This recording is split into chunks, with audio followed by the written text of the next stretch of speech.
Ora, bom dia meus amigos. Jornada 3 de campeonato, volta aqui a época dos rescaldos. Eu não estou a conseguir fazer o vídeo no YouTube, não sei porquê. O canal diz que não me permite, por causa de uma coisa qualquer de elegibilidade, não sei o quê, por causa do suporte do sistema do telefone, que não é compatível com o YouTube. Não percebo. O ano passado fiz quase todos os rescaldos no YouTube. Portanto, e permitiram-me esse acesso, não estou a perceber o que é que se está a passar. Estou a fazer aqui o rescaldo, portanto, através da câmara do telefone, e depois vou passar o... Em princípio vou tentar na mesma tornar público o meu vídeo através do meu canal no YouTube, mas veremos se será possível dessa outra forma. Para falar do Sporting, né? Que é o meu clube, que está a ter uma entrada no campeonato este ano como teve o ano passado, bastante positiva. A equipa com processos simples, recebeu o Bessade em casa, uma equipa muitíssimo fraquita, esta equipa do Bessade. O Sporting, que entrou de início no jogo com a Adana Baliza, depois no trio defensivo uma novidade, o Luís Neto a substituir o Fedal, a jogar ao lado do Coates e do Inácio. Nas laterais tivemos a continuidade, digamos, o Amorim para já neste início da época a apostar na continuidade de dois laterais que têm estado em bom nível, o Ricardo Gaio e o Ruben Vinagre, que faz uma extraordinária assistência e para mim foi dos melhores jogadores do Sporting na primeira parte. Depois no meio campo a dupla continua a ser consistente, Mateus Nunes e Palhinha, como já o ano passado era Palhinha e João Mário. Portanto, Amorim sempre a apostar também numa dupla no meio campo absolutamente importante e essencial para depois os ritmos da partida e do jogo que a equipa acaba por fazer essa gestão dessa forma. E depois a linha da frente com o regresso do Nuno Santos à titularidade, que eu sinceramente não achei um jogador que tivesse feito um grande jogo nesta partida, juntamente com o Pote e o Paulinho. Este foi o 11 inicial da equipa na partida. Um jogo onde eu acho que é um jogo que não tem grande história. O Sporting domina completamente os momentos de jogo, cria muito mais oportunidades claras do que o Bessade, que raramente vai à baliza do Adan. E este Bessade só na segunda parte tem ali, é uma equipa que parece que vê com uma atitude diferente para o segundo tempo. Uma atitude... Eu acho que o Bessade na primeira parte é uma equipa diria da Liga 3, e na segunda parte é uma equipa que tenta roçar ali talvez um nível de uma equipa da segunda liga, sinceramente.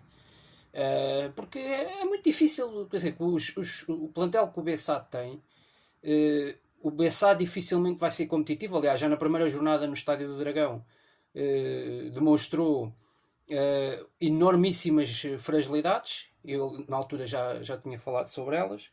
Portanto, o Bessade tem problemas na construção do plantel. E tem, eu acho que este projeto Bessade por si só, acho que é um projeto que não vai ter não vai ter uma grande duração, uma longa duração ao meu ver. Porque são cometidos muitos erros de gestão desportiva neste clube, e que ao meu ver que acabam por não permitir que esta equipa tenha um crescimento sustentável ou não, também a este nível de Primeira Liga. Acho que é um dos principais candidatos a descer de divisão, mantendo este plantel e mantendo as coisas como estão. Perdeu jogadores importantes da época passada, sobretudo no aspecto ofensivo. O Miguel Cardoso, que era um jogador muito importante, porque era um jogador que ligava muito bem com o meio campo, e a equipa acabava por ter mais essa solução na frente. Reparem, o Bessade do ano passado desbloqueia o jogo em Alvalade, na segunda volta, com 3 jogadores envolvidos na mesma jogada, que já não jogaram em Alvalade esta época à terceira jornada. O Cassierra, que faz o golo. O Miguel Cardoso, que faz o primeiro passe de fora da área para dentro da área, a isolar o Silvestre Varela. E o Silvestre Varela, que também já saiu. Portanto, 3 jogadores que já saíram e que não jogaram em Alvalade, que nem sequer estavam no banco. Portanto, é muito difícil. Quer dizer, o Bessade já não tem muita qualidade assim, e vai perdendo os melhores jogadores. O Petit, no final do jogo em Leiria, já tinha dito: eu não posso fazer omelete sem ovos. E de facto é impossível. Se não dão ao treinador armas para ter uma equipa com crescimento e sustentabilidade numa Primeira Liga, a este nível, com um calendário difícil em que à terceira jornada vais ao Alvalade e ao Dragão, pá, tu não podes ter um plantel com uma data de miúdos e com jogadores sem experiência de Primeira Liga. Portanto, tem os jogadores que eu acho são muito interessantes. E repare-se que só o Pedro Nuno só jogou agora à terceira jornada, quando eu acho que deveria ter jogado contra o Marítimo, que é um médio completamente diferenciado dos outros. Este médio com formação Benfica. E por isso, Pedro Nuno, o Afonso Sousa, tu até vês ali qualidade individual para este Belenenses crescer. Agora, a questão é que também o calendário é apertado. E o plantel não está... Eu acho que este Bessade tem muitas dificuldades defensivas. Esta equipa não consegue defender bem. Não, se não me engano, perderam o Gonçalo Silva, que era um dos esteios na defesa na época passada. Continua a ter lá um miúdo que eu acho que para cá tem muita qualidade e que foi considerado um dos melhores do Bessade no jogo. Também não tem um grande guarda-redes, perdeu o Kritschuk, que era claramente uma das figuras de estabilidade defensiva na equipa na época passada, e o Bessade até acaba por fazer uma ponta final de segunda volta bastante interessante. Mas de resto, e claro, um Sporting, a defrontar um Sporting que vem embalado, 3 vitórias consecutivas, foi agora para a quarta, muito motivado, com o regresso dos adeptos ao estádio, foi a melhor casa para já em Alvalade neste início de campeonato, foi melhor do que aquela que o Sporting já tinha registado frente ao Vizela. Também normal no mês de agosto, acho que é mais ou menos expectável e aceitável isto. Eu acho que a partir do início de setembro já se vão registar em Alvalade casas. Aliás, eu acho que já no jogo com o Foco do Porto vai haver praticamente a lotação máxima. Desses 33% o estádio vai estar cheio. Não tenho muitas dúvidas disso, até por ser o jogo que é e por representar o que representa. Depois deste empate de Foco do Porto à terceira jornada na Madeira, Foco do Porto deixa já de ter margem e portanto já vai para o jogo em Alvalade ultra pressionado, até porque os rivais já partem à frente. E o Benfica está mais forte, o Sporting está mais forte e é o campeão, e por isso, no fundo, eu não vou fazer uma grande apreciação a este jogo, porque eu acho que este jogo não teve grande história, foi quase sempre de sentido único, o Sporting controlou, claramente o Sporting teve mais dificuldades, até agora o período que menos controlou dos jogos foi, a meu ver, a segunda parte do jogo em Braga, onde aí acho que acabou por haver mais Braga e houve mais mérito do Braga, e houve depois, aliado a isso, o disparate do Mateus Reis, que acabou por relançar o jogo na ponta final, um jogo que estava perfeitamente controlado e que o Sporting permitiu que houvesse o descontrolo, muito por causa das opções do Ruben Amorim. Meter o Mateus Reis naquela altura do jogo foi uma alteração completamente absurda em relação àquilo que o jogo estava a dar. O Sporting completamente controlado, a controlar as iniciativas do Braga, o Braga ofensivamente a não criar grandes oportunidades de golo. O Braga passou a criar muito mais situações a partir do momento em que há a entrada do Mateus Reis e depois há a sua expulsão. Portanto, e aí o jogo parece que fica caótico na ponta final e o Braga parece até que faz uma grande segunda parte. Mas isso teve muito que ver com o Sporting, mais uma vez reduzido a 10 unidades, com um jogador que não tem cabeça nenhuma, que em 6 minutos em campo consegue ver 2 cartões amarelos. O primeiro, então, para um jogador de equipa grande e de equipa campeã nacional, é inadmissível ver um cartão amarelo por chutar uma bola e por causa de uma decisão do árbitro. Já o ano passado vimos isto a acontecer no Sporting, no jogo em Famalicão, e isso prejudicou claramente a equipa. Nós temos que nos deixar, o Ruben Amorim tem que apertar com os jogadores nestas situações. Os árbitros podem estar contra o Sporting, mas os jogadores não podem demonstrar isso em campo. Essa ansiedade, esse nervosismo e essa irresponsabilidade, porque no fundo os jogadores deveriam de saber perfeitamente que estão a defender as cores do Sporting Clube Portugal, do campeão nacional. E tu, para jogares no campeão nacional, há coisas que tu tens que perceber que não podes fazer. Portanto, pontapéar uma bola e prejudicar a equipa naqueles minutos finais num jogo que estava perfeitamente controlado e ver um cartão amarelo de uma forma completamente absurda, não é? Uma forma completamente patética e desnecessária. Porque, vamos ser claros, o Sporting não entrou muito bem no campeonato em casa com o Vizela, na primeira parte. Não esteve propriamente fantástico. Mas a segunda parte é muito forte do Sporting. E este jogo com o Bessade é o mais completo porque é também perante uma equipa que praticamente foi inofensiva e não colocou o Sporting à prova em termos da sua defesa, praticamente nunca ao longo do jogo. Este Bessade praticamente não faz um remate à baliza, enquadrado, digamos assim. Chega a fazer 2 remates na segunda parte, mas nenhum deles é enquadrado com a baliza. Não obrigam o Adan a uma grande defesa, enquanto que o Adan no jogo em Braga já tinha sido protagonista com 2 ou 3 defesas muito boas e acabou até por ser eleito a figura do jogo. Neste jogo particularmente, o Adan não teve a fazer uma grande defesa sequer, nem uma defesa difícil, um bocadinho mais complexa. Não. O Sport dominou, controlou, 2-0, aproveitou bem 2 lances de bola parada. O primeiro gol é uma jogada, um cruzamento fantástico do Ruben Vinagre, que tem começado muito bem a temporada, ali a substituir o Nuno Mendes. O Sporting realmente este ano tem 4 laterais de grande nível, é preciso dizê-lo. Tem tido uma consistência em 2 anos seguidos ali na zona do meio campo, na zona cerebral, com 2 médios que realmente dão muita capacidade. Eu acho que dão mais este ano, ao contrário do ano passado. O Mateus Nunes e o João Palhinha dão mais consistência defensiva à equipa, porque são jogadores também muito físicos e que dão essa capacidade. O Sporting foi reforçar-se com outro que veio do Famalicão, o Garta, que também é um jogador um bocadinho nessa linha. Acho que a equipa vai se tornar defensivamente mais forte no controle do meio campo, das iniciativas do adversário, porque passa a ter 2-3 opções de jogadores que são muito, muito fortes nesse capítulo. Da recuperação da bola, da imposição do físico no meio campo, nesses duelos. E acho que o Sporting claramente ganha com o Mateus Nunes e João Palhinha. Acho que aí é uma grande vantagem que tem em relação ao meio campo da época passada com o João Mário, que muitas vezes me parecia um jogador lento na reação à perda da bola.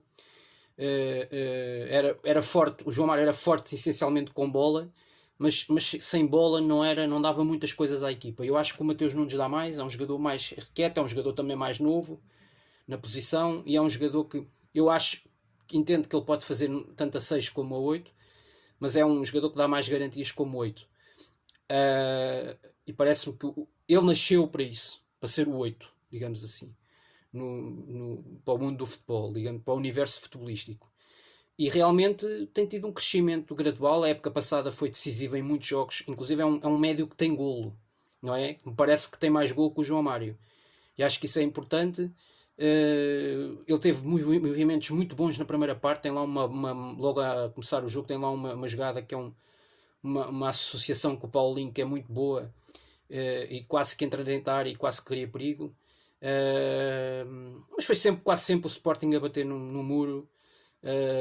Lá atrás, uma equipa que meteu um autocarro. Isto literalmente foi um Bessade que veio ao Alvalade jogar com o autocarro. E depois é defender ali o 0-0 e é ver se o resultado dá. Evidentemente que este jogo fica logo marcado porque o Sporting tenta resolvê-lo muito cedo, consegue fazer o gol logo aos 7 minutos, através desse cruzamento, e muito bem o Gonçalo Inácio, que está a fazer uma início de época fantástica, a meu ver. Para mim está a ser o melhor central, com todo o respeito por Coates e o Fedal e o Luís Neto, mas para mim o Gonçalo Inácio é aquele que se está a destacar mais no setor defensivo. Está a fazer um início de campeonato soberbo, a meu ver. Tem tido um crescimento brutal. E portanto este Sporting, enfim, embalado. Acho que os 2 jogos mais difíceis de início da época conseguiu passar por eles e com nota bastante positiva. Em 2 jogos fora de Alvalade com o Sporting Braga, que é para conseguir ser autoritário nos jogos, conseguiu controlar, teve momentos chave em que tinha de fazer os golos e acabou por fazê-los, e acaba por ser a meu ver no geral um justo vencedor. Agora procurará, evidentemente, agora seria importante também antes da paragem das seleções, antes desta primeira paragem, o Sporting ter portanto, aqui uma vitória em Famalicão na próxima jornada, uma jornada que se prevê bastante difícil. Basta olhar para o exemplo do jogo Foco Porto em Famalicão na jornada anterior, as dificuldades que tiveram. Vai ser seguramente um jogo bastante complicado. Aliás, o Sporting nas últimas 2 temporadas não conseguiu ganhar em Famalicão. A época passada, nos 2 jogos que o Famalicão não conseguiu superar a equipa do Minho. Portanto, vai ser mais uma deslocação ao Minho difícil. Logo as primeiras 2 jornadas fora são 2 deslocações ao Minho, em terrenos sempre muito complicados. Teoricamente sempre para as equipas grandes. Depois é aquilo que as equipas grandes fazem lá que vai ditar as diferenças, e são evidentemente Na teoria há um favorito, e o Sporting no ano passado faz uma primeira parte soberba em Famalicão, uma intensidade, mete uma intensidade no jogo, nos duelos, nas disputas. Eu, por acaso, este jogo particularmente, eu tiraria o Gaio, este jogo em Famalicão, e metia o Porro, que acho que é um jogo ideal para o Porro, para as características do Porro, mais do que para o Gaio. O Gaio em Alvalade, nos jogos em Alvalade, até pode ser muito bom, e acho que é suficiente para o nível do Sporting e na maior parte dos jogos que o Sporting tem no campeonato em casa. A meu ver, em alguns destes jogos fora, com estas características, eu colocaria o Porro, porque é um lateral mais aguerrido, é um lateral mais raçudo, não é? E é mais intenso ao longo do jogo todo, a meu ver, do que o Ricardo Gaio. Acho que o Ricardo Gaio ainda tem essa pecha. De qualquer maneira, o que se exige ao Sporting é mais uma vitória. Estamos a falar do campeão nacional, e de um campeão nacional que já demonstrou neste início de época que tem mais um ano em que tem uma forte candidatura aqui ao título. A única coisa que poderá aqui assim agitar um bocadinho as coisas, e que poderá fazer com que o Sporting eventualmente deixe de ser menos candidato, pode vir a ser a Liga dos Campeões.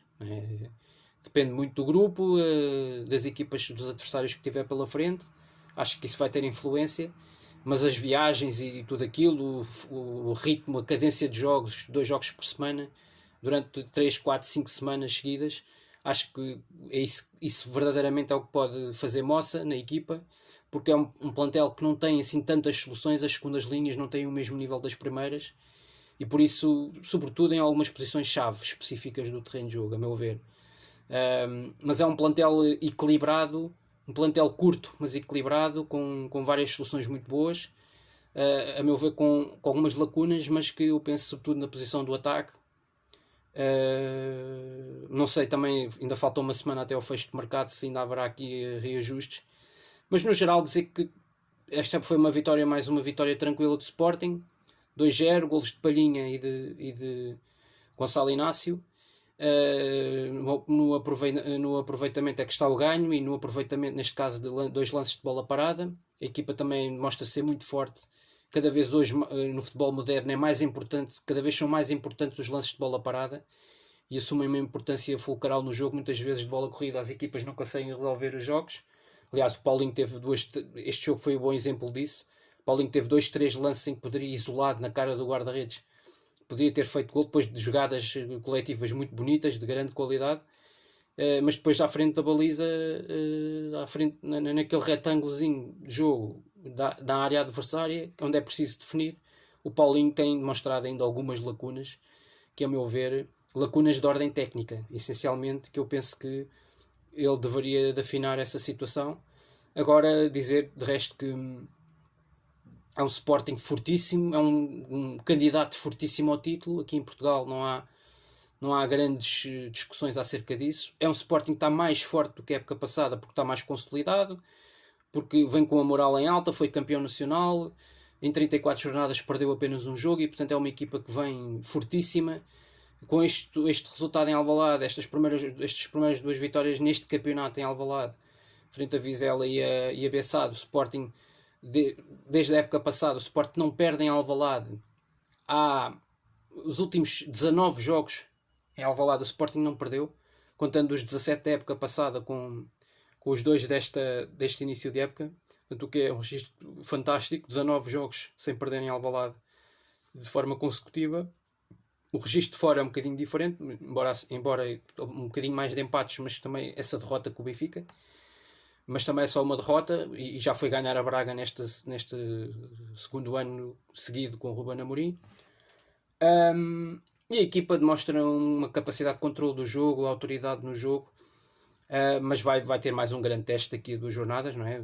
Receber o Fóculo Porto, foi o segundo classificado da época passada, uma equipa que nos grandes jogos da época passada também fez muito bons jogos na Champions. Então é uma equipa que tem essa experiência, que tem jogadores com muita qualidade, tem um plantel muito forte, e tem o mesmo treinador há 4 anos. E por isso é evidente que esse jogo será mais um teste fantástico a este Sporting de campeão. E é onde vamos aferir. Eu vejo neste momento um Sporting mais forte que o Porto, em termos de tudo, das dinâmicas, da consistência do ponto de vista tático, e por isso acho que vai ser seguramente cada coisa a seu tempo. Antes disso há uma deslocação a Famalicão muitíssimo complicada e outro palco onde o Sporting não tem sido feliz, e vamos ver se consegue quebrar essa malapata, uma vez que o Sporting na era Ruben Amorim tem sido a equipa de quebrar os recordes. Não ganhava o Benfica em casa há não sei quantos anos e conseguiu ganhar a época passada. Não ganhava já há alguns anos também em Guimarães e conseguiu fazê-lo também a época passada com uns expressivos 4-0. Portanto, tem sido a equipa dos borregos, não é? De matar os borregos. Não ganhava há 3 anos seguidos em Braga, conseguiu ganhar a época passada e já vai em 2 vitórias seguidas, em 2 campeonatos, em Braga para a Liga. Sendo que eu gostei muito mais da exibição deste início de época do que a vitória um ano passado, 1-0, em que quase que ia tendo um ataque, não é? Tal foi o jogo, o Sporting a jogar quase 80 minutos reduzido a 10, e era um jogo onde quase que estava em causa o título de campeão nacional praticamente, e por isso era um jogo onde as emoções eram muito maiores do que era este jogo à segunda jornada, em que ainda há muita coisa por disputar. Dito isto, finalizo por aqui esta primeira análise da nova época. Eu tenho andado um bocado afastado dos rescaldos, também tenho andado a fazer outras coisas e tenho tido outras ocupações, mas no fundo há sempre tempo a fazer aqui os rescaldos e analisar o futebol que eu gosto muito, analisar as questões do jogo. Mas eu acho que este jogo com o Bessade foi dos jogos que eu nem consigo falar muito mais sobre a equipa adversária, porque praticamente foi uma equipa inexistente no terreno de jogo, e o Sporting foi superior em toda a linha, conseguiu ter uma das vitórias, provavelmente vai ser das vitórias mais tranquilas da época, só por escassa. Sim, isto foi um resultado que realmente 2-0 foi lisonjeiro para este Bessade, que depois até acabou reduzido a 10 com uma entrada do Afonso Taira, que é inaceitável numa primeira liga, uma entrada daquelas. Um jogador que não vai disputar ali bola nenhuma, aquilo é uma entrada mesmo de sarrafeiro. E ainda bem que há o VAR, porque se não houvesse o VAR, este jogador nunca teria sido expulso. É preciso dizer, e isso seria mais um erro deste árbitro no jogo, onde, a meu ver, também não marcou um penalti a favor do Sporting na primeira parte. Por isso há aqui alguns disparates, mais uma vez, das equipas de arbitragem nos jogos de Sporting, que já não é a primeira vez. Eu quase todas as semanas andamos aqui a apontar erros dos árbitros nos jogos de Sporting, particularmente nesses. Já a semana passada o Francésio no jogo de Braga Sporting devia ter sido expulso, e depois o Mateus Reis em 6 minutos é expulso. A facilidade com que se expulsa os jogadores de umas equipas e depois de outras, a dificuldade que têm para expulsar. Raul Silva não é expulso, o Francésio não é expulso. Portanto, continuamos neste campeonato.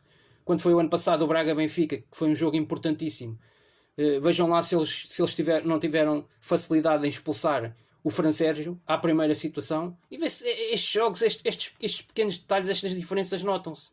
Quer dizer, quando é o Sporting, é este roubalheiro, os jogadores do Braga fazem o que querem, usam a força excessiva.